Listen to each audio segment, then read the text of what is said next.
টাকা টাকা বাজার একটু।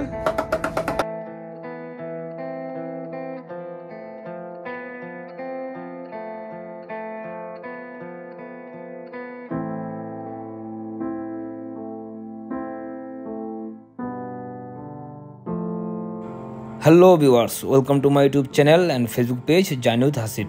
আজ আমরা 3 ভাই যাচ্ছি নতুন একটি জায়গায়। তো চলুন আমার ভাইদের সাথে পরিচয় হই। আমি, আমার ছোটো ভাই রণ এবং গোলাম মোর্শেদ। তো চলুন ভিডিওটি দেরি না করে শুরু করা যাক। আর হ্যাঁ, আমার চ্যানেলটি অবশ্যই সাবস্ক্রাইব করে রাখবেন এবং বেল আইকনটিতে প্রেস করে রাখবেন যেন আমার চ্যানেলের নিত্য নতুন ভিডিওগুলো আপনার নোটিফিকেশনে চলে যায়। তো চলুন যাওয়া যাক। বলতেই আমরা চলে আসছি অলরেডি জিন্দা পার্কের সামনে। আপনারা দেখতেই পাচ্ছেন। তো এই পার্কের সামনে দেখতে পাবেন এরকম ছোটো দোকানে টুকিটাকি কিছু খাবার পাওয়া যায়, দেন এভরিথিং 2-1 ধরনের ফুলও পাওয়া যায়। তো আমরা এখন চলে যাচ্ছি টিকিট কাটতে। এই হচ্ছে টিকিটের স্থান। টিকিটের মূল্য হচ্ছে সবসময় 100 টাকা, আর 5 বছরের কম বাচ্চাদের জন্য হচ্ছে 50 টাকা, আর ছুটির দিনগুলোতে হচ্ছে 150 টাকা। এই হচ্ছে টিকিটের মূল্য।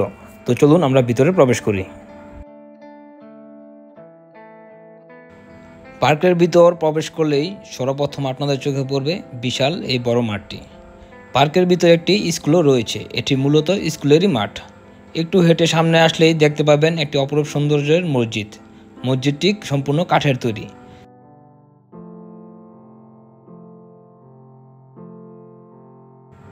মসজিদের পাশে রয়েছে স্মৃতিসৌধের মতো একটি ভাস্কর্য।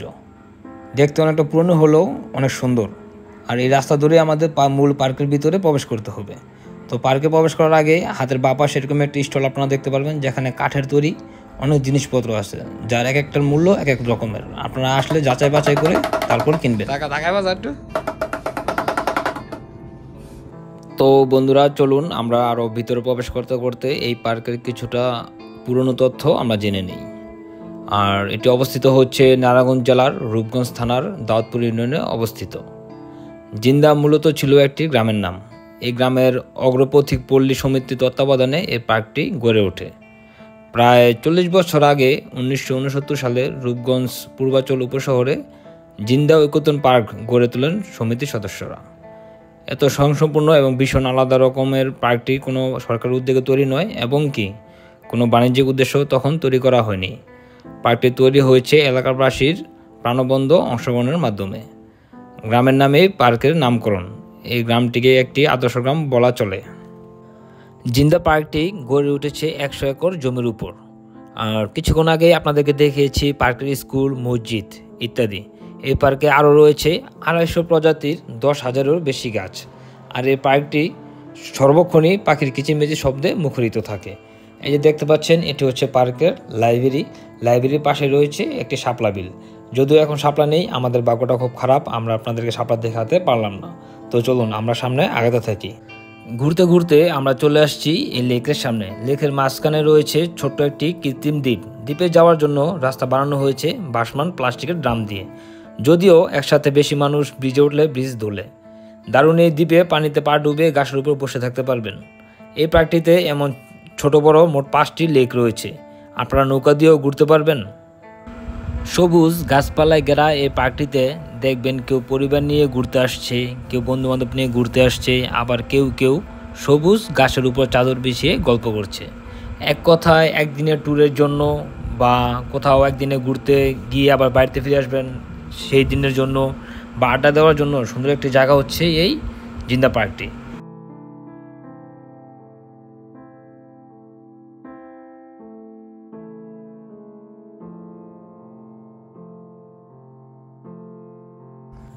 প্রথমে আপনাদেরকে একটি জিনিস দেখেছিলাম, সেটি হচ্ছে এই জিন্দা পার্কের লাইব্রেরি। তো ওই পথ দিয়েই আমরা যাব এখন লাইব্রেরিতে আমরা সম্পূর্ণ ঘুরব। তো বলতে আমরা চলে আসছি লাইব্রেরিতে। তো লাইব্রেরিতে আমরা এখন প্রবেশ করতে যাচ্ছি। অলরেডি গোলাম মোর্শেদ চলে গেছে, ওরা টিকিট কেটেছে। টিকিটের মূল্য হচ্ছে জনপ্রতি 20 টাকা। তো এখানে আপনার জুতা রেখে তারপরে প্রবেশ করতে হবে। এটা হচ্ছে এই জায়গার নিয়ম।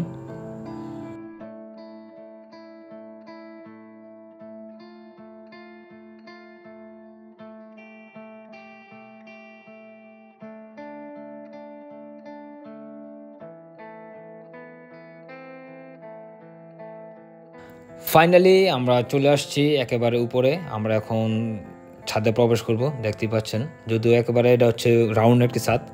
তো আমরা রাউন্ডের ছাদের ভিতরে প্রবেশ করেই মনটা জুড়ে যাওয়ার মতো একটা পরিবেশ, কারণ চারপাশে তো সবুজ আর সবুজ, তার মধ্যে একেবারে দিনের শেষ পর্যায়ে যে আলোটা আমরা পাচ্ছি। তো একেবারে মনটা জুড়ে যাওয়ার মতো একটা পরিবেশ, যেটি একেবারে না বললেই নয়। তো এখানে আমরা কিছু ফটোশ্যুট করেছি এবং কিছুক্ষণ সময় দিয়েছি, পরিবেশটাকে উপভোগ করেছি। আশা করি আপনারা আসলে আপনাদেরকেও এই জায়গাটি, অন্তত বিশেষ করে এই জায়গাটি আপনাদের ভালো লাগবেই লাগবে। ঘুরতে ঘুরতে আমরা এখন বর্তমানে ভিডিওর শেষ পর্যায়ে এবং জিন্দা পার্কেরও শেষ পর্যায়ে আমরা এখন বেরিয়ে যাব। তো চলুন আলোচনা করি আপনারা কিভাবে এই জায়গায় ঘুরতে আসবেন। যদি ঢাকা থেকে আপনারা কেউ আসতে চান তাহলে আসতে হবে সর্বপ্রথম কুড়িল থেকে বিআরটিসি বাস ধরে আসতে হবে কাঞ্চন ব্রিজ, সম্ভবত ভাড়া নেবে 40 টাকার মতো। তারপরে কাঞ্চন ব্রিজ থেকে অটোতেও আসতে পারবেন, সিএনজি করে আসতে পারবেন এই জিন্দা পার্কটিতে, ভাড়া পড়বে জনপ্রতি 20 টাকা। আর যদি কেউ নরসিংদী অনসার দিকে আসতে চান তাহলে সর্বপ্রথম আসতে হবে আপনাদের বুলদাগাউসিয়া থেকে যেতে হবে আপনাদের কাঞ্চন 20 টাকা, তারপরে ওইখান থেকে যেতে হবে 20 টাকা করে এই জিন্দা পার্কটিতে। তো ভিডিও শেষ প্রান্তে আপনাদের আর নতুন করে কিছুই বলার নেই, আমি চাই সবসময় আপনারা আমাকে সাপোর্ট করেন, আর আমি আপনাদের ভালোবাসাই এতটুকু পর্যন্ত আসতে পারছি। তো ভিডিও শেষ প্রান্তে আমি আপনাদেরকে আবারও বলবো, অবশ্যই আমার চ্যানেলটি সাবস্ক্রাইব করে রাখবেন এবং বেল আইকনটিতে প্রেস করে রাখবেন, যেন আমার চ্যানেলের নিত্য নতুন ভিডিওগুলো আপনার নোটিফিকেশনে চলে যায়। তো সবাই ভালো থাকুন, সুস্থ থাকুন, আল্লাহ হাফিজ, আসসালামু আলাইকুম।